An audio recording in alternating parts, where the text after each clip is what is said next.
Hay muchos granos que se pueden reventar y formar palomita. De hecho, pues, el amaranto también. Y de hecho son una técnica tradicional mexicana que pocas personas saben, ¿no? Pero amaranto se reventaban las palomitas, ¿no? También se revienta arroz, también se puede reventar sorgo. Ahorita en Estados Unidos está de moda el sorgo hecho palomita. No sé si no han visto en algunos platillos. Pero bueno. Después ya viene pues, la idea de moler estos granos tan duros, pues empiezan los pinoles, empiezan las primeras formas de hacerlo, ¿no? Y fue hasta 4000 años después que tuvimos ollas de barro en Tehuacán. El maíz lleva 8000 años, pero las primeras ollas de barro llevan 4000. O sea que apenas llevamos 4000 años hirviéndolo y cociéndolo para hacer tamales, tortillas, gorditas, etc. Lo más antiguo son los tamales.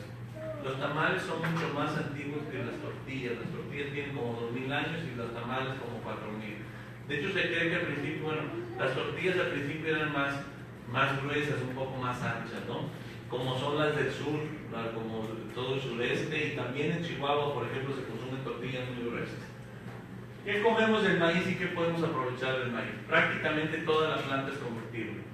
Usamos los tallos como platicábamos. Los elotitos tiernos. Ahí me dio mucho gusto ver que un chef en México está utilizando ya por fin los elotitos tiernos servidos en plato, ¿no? Los elotitos se consumían no en lata, los elotes se consumen tiernitos en muchos platillos en muchas regiones del país. Conforme va avanzando el cultivo, los diferentes pueblos iban consumiendo lo que iba dando la planta. Elotitos, luego elotes, luego mazorcas y demás. Por supuesto, los elotes que todos conocemos. Tamaro es un estado intermedio. Se le conoce como elote cuando el maíz está tierno, cuando todavía está suave. El maíz, al principio, cuando comemos los elotes, son maíces inmaduros, digamos, están verdes. Conforme van llegando a su grado de maduración, se van deshidratando, van convirtiendo sus azúcares en almidones, por eso el maíz ya no es dulce. Sin embargo, los elotes siempre son un poquito dulces. Las azúcares se convierten en almidones y llegan después a la mazorca. Todas estas que vemos aquí se llaman mazorcas, no se llaman elotes, los elotes son tiernos, ¿no? Y luego en este proceso en medio están las camaguas, que son como una especie de elote medio tierno, medio duro, que se usa para muchos platillos en alguna región. Por supuesto, el mazorca son todos los granos que usamos para muchas cosas. La espiga, que es la flor de arriba, el maíz tiene dos flores, que aquí se puede ver. Hasta arriba es la flor masculina. En ella es donde se alberga el polen, ahí está el polen. El polen puede viajar muchos kilómetros a partir del viento. El maíz se poliniza por viento. Viene ese polen, vuela, puede volar muchas distancias y cae en la flor femenina, que es el elote en sí, ¿no? Cada pelo de elote es una flor femenina. Y cada pelo de elote capta un polen y forma un grano.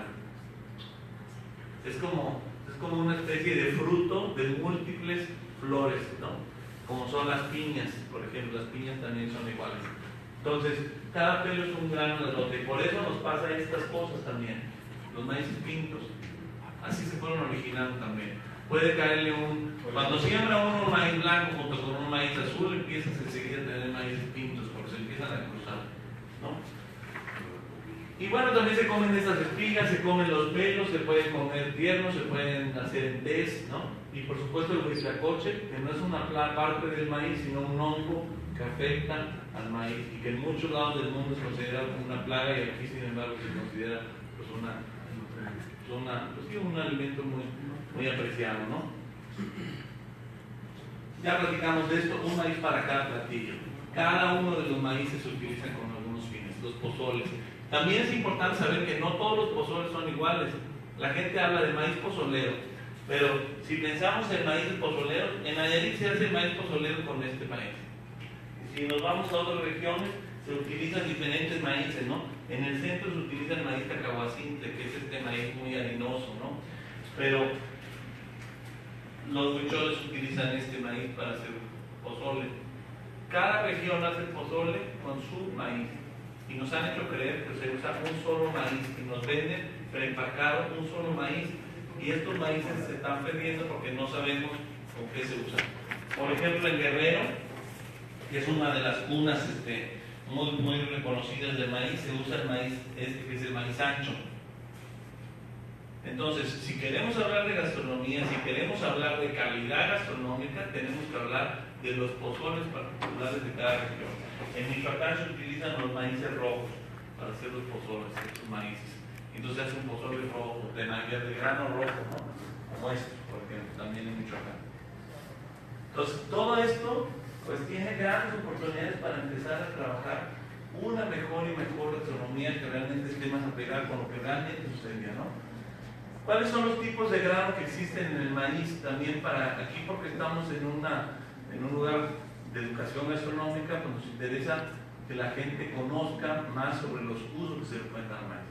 Existen los granos palomeros, ya hablamos de ellos, granos muy duros, granos cristalinos, brillosos.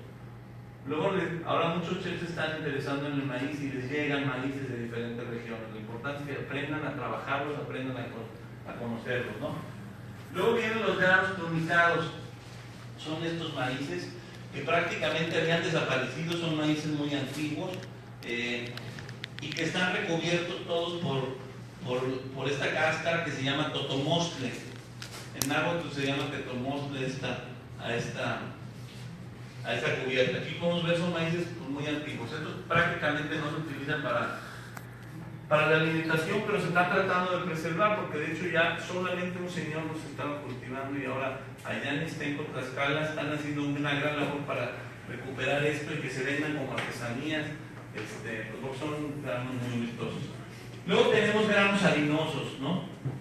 Aquí hay granos que contienen un alto contenido de harina, y entonces todos los granos harinosos, les voy a pasar para que vean, ya viene un poco sobado, medio grosito,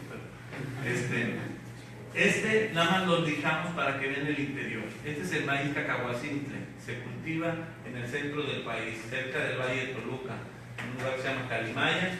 Ahí son como los reyes del cacahuacintle. Y hay mucho cacahuacintle también a los pies de los volcanes, en Puebla, en Tlaxcala, en varias regiones. Estos maíces harinosos sirven mucho para hacer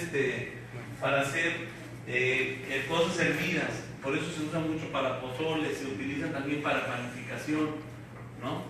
Entonces, estos granos, por ejemplo, aquí tenemos una forma de conocer. Aquí tenemos un vaso con agua, con sal.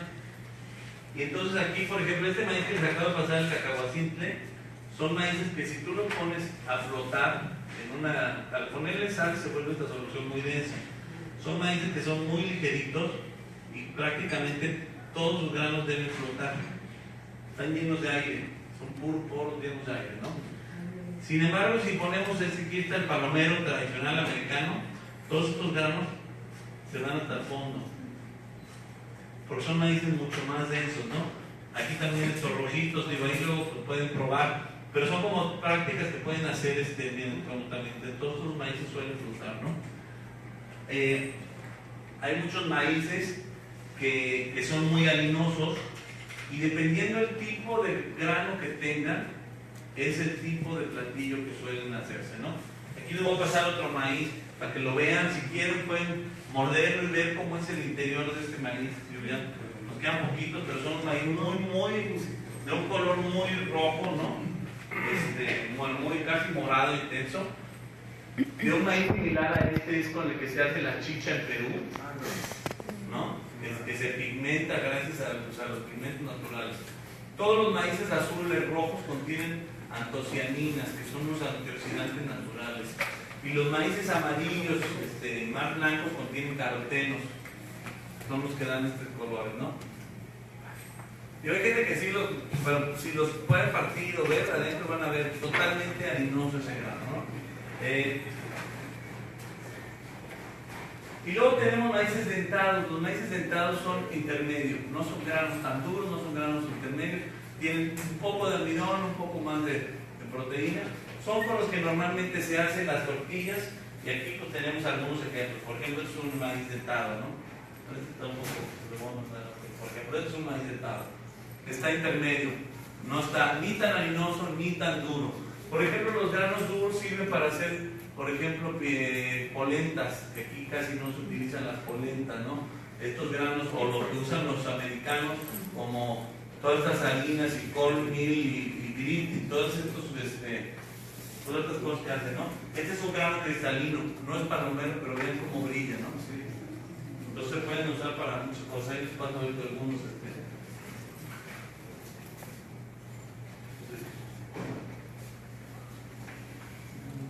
Bueno, ok, el dulce, quería enseñarles el dulce. Y luego hay maíces que son sumamente dulces, con alto contenido de azúcar. Este maíz ya viene también un poco desgranado, pero este maíz es de los cuales se originaron los maíces dulces que se cultivan hoy en Estados Unidos, todos esos elotes de alto contenido en azúcar. Si se fijan, tiene tanto contenido de azúcar que se absorben y se hacen como si fueran pasitas, ¿no? Como si fueran pasas. Entonces, para que lo vean también, ¿no? Estos son los tipos de grano y aquí podríamos estar hablando mucho de técnicas culinarias después de cada uno de estos, ¿no? Pero la idea es que los conozcan, ¿no? Entender dónde se produce el maíz. Ahí están los principales estados productores. El estado que más produce hoy en día es Sinaloa, que produce maíces de grandes extensiones, ¿no? Jalisco y el Estado de México. Entre esos estados ya tienen el 44% de la producción. Y luego de ahí nos vamos, Michoacán, Guanajuato, Todos esos 10 primeros estados concentran el 80% de la producción nacional, ¿no? Es importante saber de dónde vienen, ¿no? De dónde viene el alimento, pues casi todo de Sinaloa. Gran parte del maíz que estamos consumiendo, y probablemente aquí, lo más seguro es que esté viniendo de Sinaloa, a lo mejor un poco de Chihuahua, ¿no? Luego, ¿cuándo y cómo se siembra? Casi todo el maíz en México se siembra en primavera, dependiendo de las regiones. Se siembra en abril y mayo y luego se cosecha en diciembre y enero más o menos. Ahí tenemos 70% del maíz se cultiva en esta temporada. Entonces el maíz es de temporada también. Hay que saber eso, ¿no? Luego, ¿en qué sigue? Y casi todo el maíz, el del lado derecho, casi el 80, el 78% se siembra de temporal. Es decir, que los productores no tienen riesgo, son pequeños productores que dependen del clima para tener una buena cosecha, ¿no? Aquí se ve cómo se produce el maíz. Si se fijan, tenemos un gran pico al fin del año, ¿no? Noviembre, diciembre, y llega incluso hasta enero. Ahí es donde se produce la mayor parte del maíz. Y esa panza que vemos en medio, ese pequeño ritmo, eso es el maíz de Sinaloa. Sinaloa lo que tiene es que viene a suplir el maíz que no podemos producir en otros lados del país. Porque ellos pueden sembrar en invierno, aguantar la helada y cultivar en primavera, verano. Eso es por lo cual Sinaloa se ha vuelto tan importante, ¿no? Ahí se ven las dos, ¿no? Si vemos lo que es temporal, es la línea azul. Si se fijan, todo es en fines de año cuando se cosecha. Y la línea amarilla es cuando entra Sinaloa. ¿Por qué es importante esto? Pues porque si vamos a trabajar con cocina, si vamos a trabajar con ganado, pues tenemos que saber cuándo comprar. Hay que ver cuándo comprar el maíz, cuándo va a estar de buena calidad, ¿no? Es la razón por la cual los ponemos, ¿no? Para que la gente sepa. Si queremos servir elotes, tenemos que saber cuándo van a estar buenos los elotes, ¿no? Si no, vamos a estar sirviendo un elote seco, caro, que no va a tener un buen sabor. Principales técnicas culinarias. El maíz se usa de muchísimas formas. Se puede usar asado en elotes, ¿no? En elotes rostizados, digamos. Tostado y reventado, como palomitas o en pinole. El pinole se tuesta el maíz y después se muele con azúcar. Nixtamalizado. Gran parte de los platillos que comemos es nixtamalizado. Se nixtamaliza todo lo que lleva masa, se nixtamaliza. Entonces, se nixtamaliza también el pozole, se nixtamaliza pues todo lo que es masa, bolitas, tlacoyos, etcétera, etcétera, ¿no? Inclusive se nixtamalizan hasta las botanas que venden sarditas, los churrumay, los doritos, todos esos son maíces nixtamalizados. Mucha gente ni se nos ocurre, pero ese maíz es nixtamalizado. Se pueden usar cocidos simplemente como elotes para unas hojas, se pueden usar germinados también. Antiguamente se usaba mucho maíz germinado, porque no había cómo hervirlo, entonces lo remojaban y se comía germinado. Y de ahí se hacían varias bebidas fermentadas también, ¿no? Tejuinos, muchos bebidos. O el pozol, por ejemplo, también, ¿no? Importante hablar de este tema. ¿Cuáles son los ingredientes de la tortilla tradicional? Únicamente 3 ingredientes. La tortilla se hace únicamente con maíz, agua y con cal. Antiguamente, en lugar de la cal, se usaba la ceniza. De hecho, el proceso, esto es con lo que se hace el proceso de nixtamalización, ¿no? Vamos a hablar cómo se elabora una tortilla. Aquí la gente de gastronomía muy probablemente lo sepa, pero muchas otras personas a lo mejor no lo sabemos y es importante repasar. ¿Cómo se hace una tortilla? Lo primero es desgranar el maíz. Todas estas mazorcas simplemente se van desgranando, se le van quitando cada uno de los granos y se quita la basura, ¿no? Que normalmente hay algún grano feo, lo van limpiando como seleccionan los frijoles. Igual que limpias frijoles, se le quita un poco los granos feos y haces. Luego pones a cocer, pones a calentar una olla maíz con agua y con cal. La cal es cal viva. Si ustedes le ponen agua a esta cal, calienta, por eso se le llama viva, hierve, casi hierve. Son rocas calcáreas que se ponen a calcinar, por eso de ahí viene el nombre de calcinar. Y lo que hacen es ponerlas cal. Y esta roca calcárea después es la que se usa para esto. Son piedras que si las pones agua sale caliente mucho, se calientan mucho, son medio tóxicas en ese momento, tienes que hacerte a un lado y ya se añade este líquido, digamos, de la cal suelta en el agua con cal.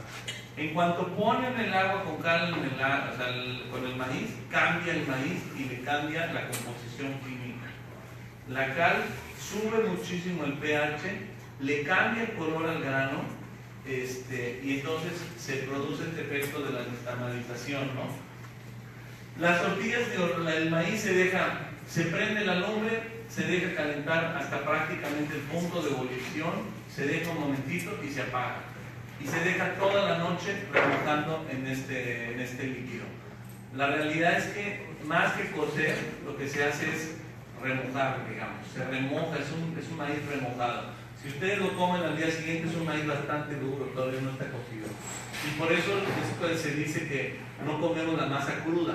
Por eso la masa siempre la hacemos cocida, porque no está el maíz cocido todavía. Por eso los atoles tenemos que esperar a que se cuezan bien, o las tortillas tenemos que hacer que se cuezan bien, si no hacen daño, ¿no? Se apaga y se deja toda la noche. Al día siguiente se remoja, se tira este líquido que se llama necayote y ya se lava y después se muelen y se hacen los granos, ¿no? ¿Para qué sirve la nixtamalización? Este proceso se llama nixtamalización.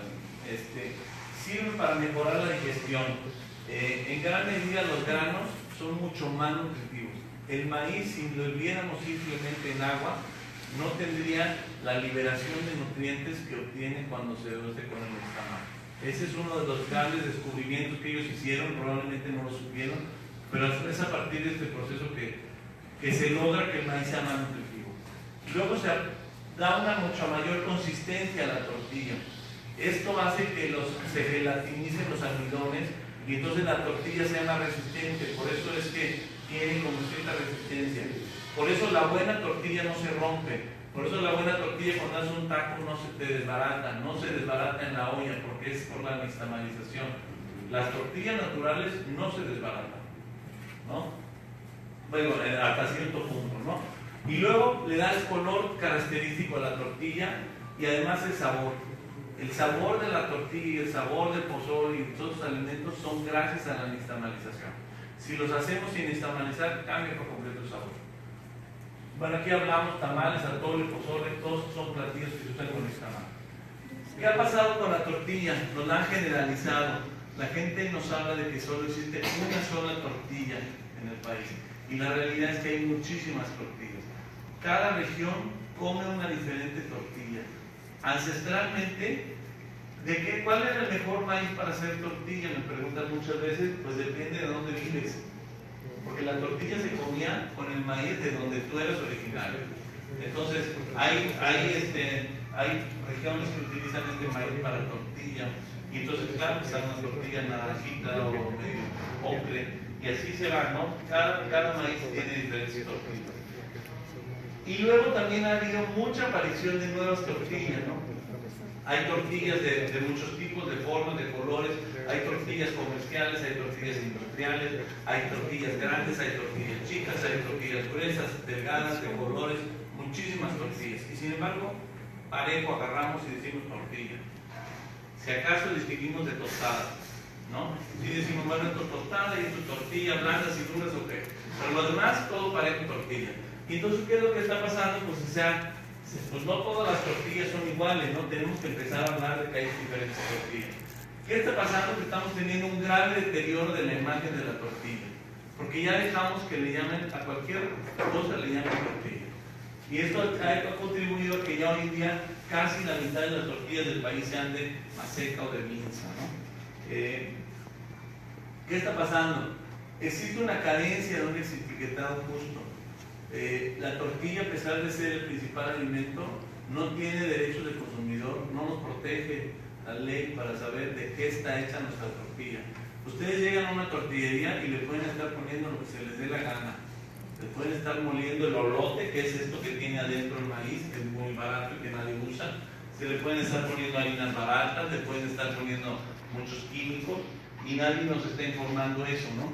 Es por eso que nosotros queremos impulsar una ley que permita, pues, lo que es pues, la forma de caracterizar tortillas. Una cosa es una tortilla de maíz y otra cosa es otra tortilla de maseca. Son totalmente diferentes, ¿no? Y luego hay tortillas como esta Susalia, y ya tienen incluido queso, sabor queso. Pues, ¿qué es esto? Esto no es una tortilla, ¿no? Entonces tenemos que empezar a promover que tengan regulaciones para decir, esto no es tortilla, no se puede llamar tortilla. No sé si han visto los tamales que están vendiendo en la Costeña, empacados en celofán, al vacío, en plástico. ¿Qué está pasando con los tamales? Les dejan ponerles el nombre del tamal. Cuando los niños, o sea, si dejamos que eso suceda, pues se van a empezar a popularizar, cada día la gente va a aceptar que eso es un tamal. Y a la vuelta de los años, en 20, 30 años, la gente va a aceptar eso como un tamal. Tenemos que conservar y preservar los nombres particulares. Las grandes compañías están usando estos nombres para hacerse, pues, para su beneficio. Entonces, tenemos que proteger este tipo de nombres, ¿no? ¿Qué está pasando? Están añadiendo infinidad de conservadores y aditivos. ¿Qué tienen las tortillas de maseca? Me dicen, es que son tortillas de maíz. Digo, sí, son tortillas de maíz. Maíz más blanqueadores, conservadores, mejoradores, suavizantes, ¿no? Aquí, por ejemplo, traemos estas tortillas Nisha que compramos hace ratito en el 7-Eleven. Y nada más quiero leerles los ingredientes, ¿no? Tienen harina de maíz nixtamalizado, ácido propiónico, goma celulosa, goma guar. Las gomas las utilizan porque, como tienen que deshidratar y hacer harina de grano, luego ya no tienen la consistencia. Entonces tienen que poner como pegamentos para que esto pegue otra vez y no se deforme. Y por eso tienen estas tortillas. O sea, estas tortillas son al exterior, no tienen. Miren cómo se hacen, o sea, las puedes doblar. Una tortilla tradicional tú no la puedes doblar fría, ¿no? Y estas tortillas las puedes doblar. Pero luego vienen, pues, aquí 20 ingredientes más, ¿no? O sea, pero bueno, goma guar, ácido ascórbico, estos son conservadores, ácido fumárico, ácido fosfórico, enzimas. Y lo más curioso de estas tortillas que me llamó la atención, por eso las traigo, es tienen saborizantes idénticos al natural. Imagínense, ¿cuál será el saborizante idéntico al natural, no? Entonces, quiero que las huelan estas tortillas, ¿no? Es importante que estas son tortillas chatarra, son tortillas de segunda, y estamos comiendo los mexicanos tortillas chatarras, tortillas de segunda. Entonces, hay que acabar con esto, ¿no? O sea, hay que promover que se coma una buena tortilla, ¿no? Esta la compramos hace como 2 o 3 días, pero si se ven la fecha de cocina, esta tortilla dura 2 meses o no sé cuánto dura, muchos meses y al exterior, ¿no? Entonces, pues esto no tiene nada que ver. Todo Estados Unidos se está llenando de estas tortillas y México también. En todos los Oxxos, que ya hay más de 20,000 Oxxos en este país, se venden estas tortillas. Entonces, están llegando, están consumiendo esas tortillas, ¿no? El color, por ejemplo, aquí, estos son el maíz azul, es el que le da el color azul a la tortilla. Sin embargo, quiero que vean este producto. Se llama el producto mejorador azul y es básicamente pintura. A esta dice, para la obtención de tortillas suaves de maíz azul. Pues, ¿cómo que de maíz azul si va a ser con la masa blanca? La masa blanca le echan este polvo, lo revuelven y ya se queda la tortilla azul. ¿Qué está pasando? Nos escriben a la página de Facebook. Oye, me fui a comer un tlacoyo ahí a Toluca y me limpié la boca con la servilleta y tengo azul la servilleta, ¿no? Entonces, Eso es lo que queremos evitar. Queremos que se haga justicia. Esto primero no se debería llamar mejorador. Se podría llamar pintura azul. Y además nos tendrían que decir si las tortillas son pintadas. Y yo les aseguro que si nos dicen tortillas pintadas azules, la gente no las vamos a comprar, ¿no?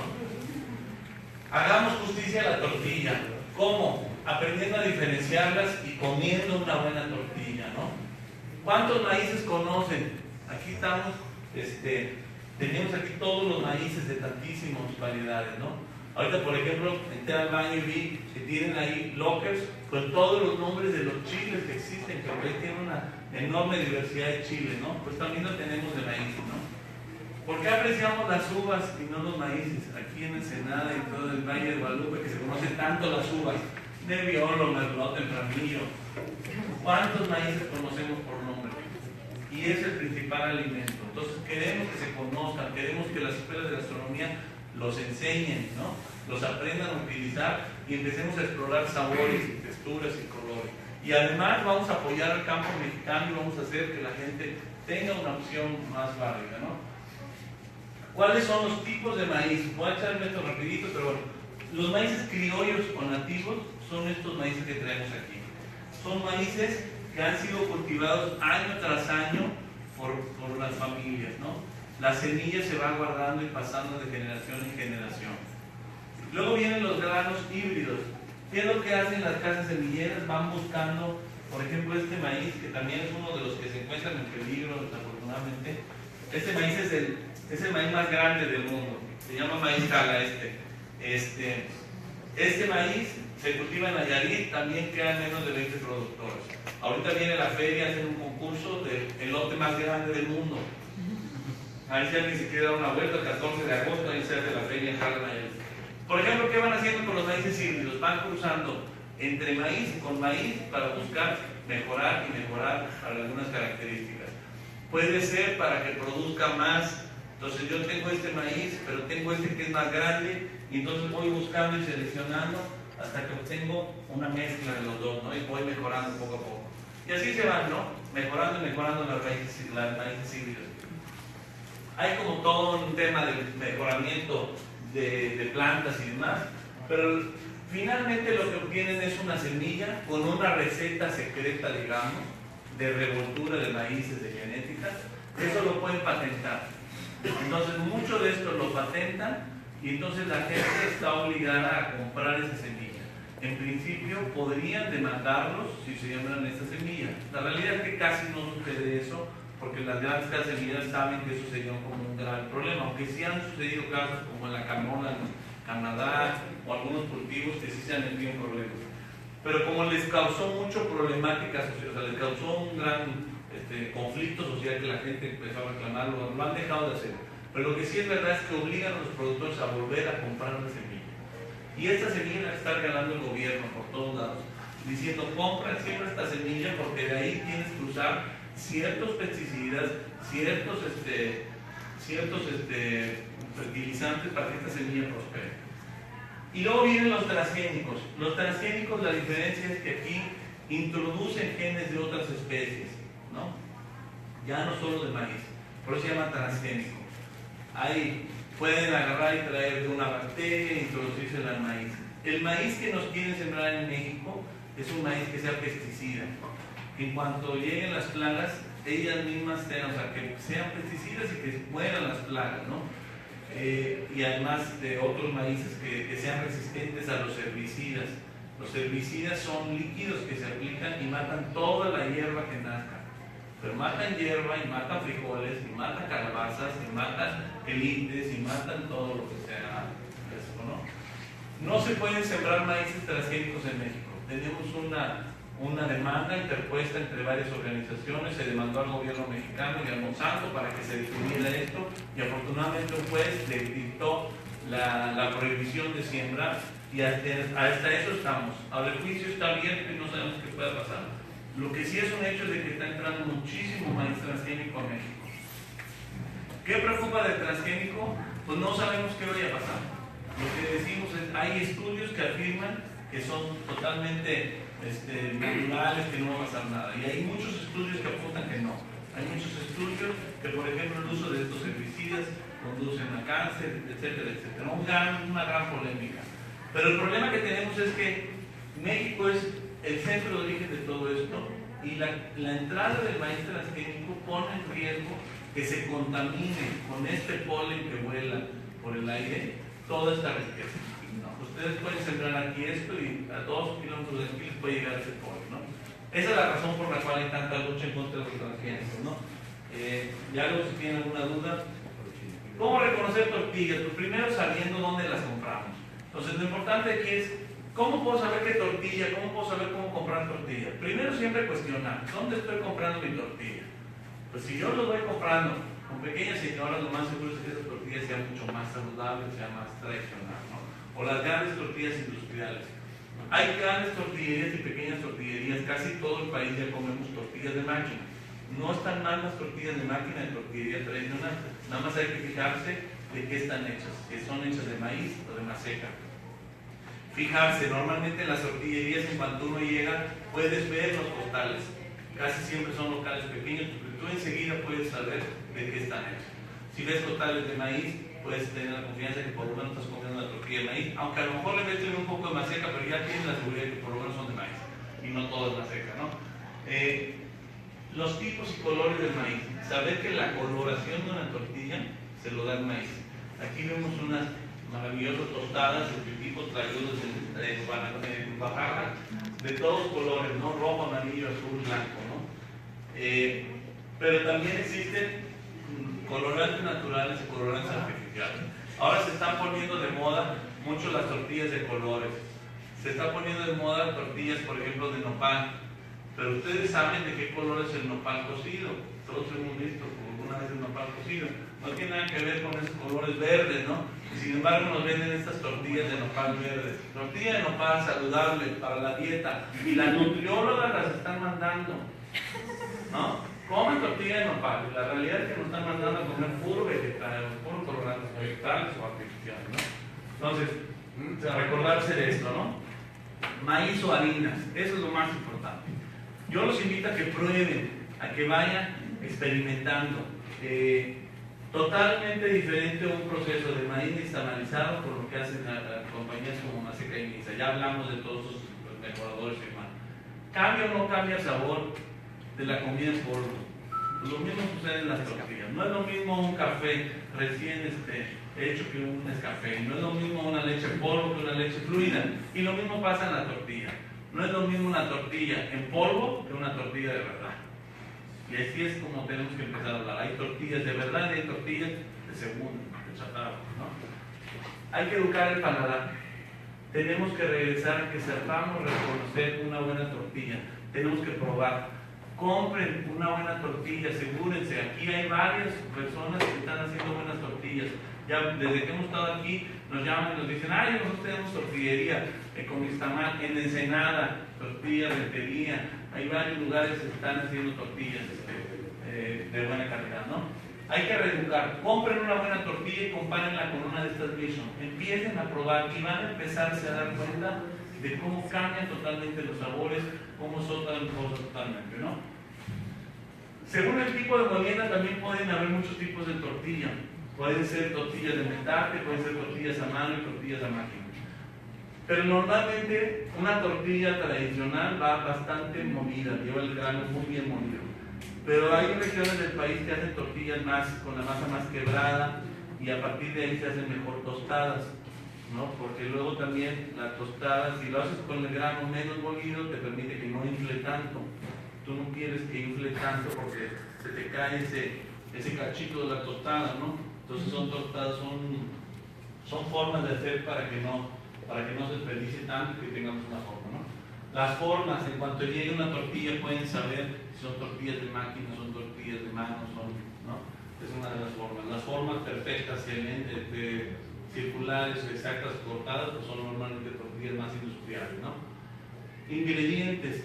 Están haciéndose tortillas con muchos ingredientes adicionales, ¿no? Nopales, cilantro, linaza, muchísimas cosas. En Estados Unidos, por ejemplo, está habiendo mucho la costumbre de vender tortilla mezclada con trigo. Y entonces están haciendo mezclas de maíz con trigo y las venden como tortilla de maíz. Nada más, bueno, ellos están más obligados a poner los contenidos. pero está cambiando, ¿no? Entonces, saber que se vale comer una tortilla con algún otro ingrediente, pero sabiendo que la tortilla tradicional lleva 3 ingredientes: maíz, agua y cal. Todo lo demás son cosas modernas que está bien, se pueden poner chiles, se pueden poner algunos colorantes, o sea, como colorantes naturales. Por ejemplo, muchas tortillas de nopal se están pintando con espinacas. Eso se vale, ¿no? Entonces está bien, se están teniendo color verde un poco más encendido con la espinaca. Se vale, pero la cosa es saber, oye, esta tortilla, ¿por qué tiene este color verde? Ah, las hacemos con espinacas. Ah, bueno, ok, pasa, ¿no? Por lo menos va un poco mejor, ¿no? Bueno, ya hablamos de conservadores y aditivos. Pues la idea es eso, es una vez informado, saber pues decidir qué tortilla queremos comer y qué industrias queremos promover, qué tipo de formas de alimentación, de procesos, ¿no? Las grandes compañías únicamente están beneficiando a muy pocos productores. Sin embargo, ir comprando una mejor tortilla, ir comprando nuevas formas de comer el maíz, pues invita a que los productores regresen al campo, que sigamos teniendo nuestra cultura y tradición, ¿no? Pues bueno, pues el futuro del maíz está en las manos de todos nosotros los mexicanos. Ahí se los dejamos como reflexión, y pues muchas gracias por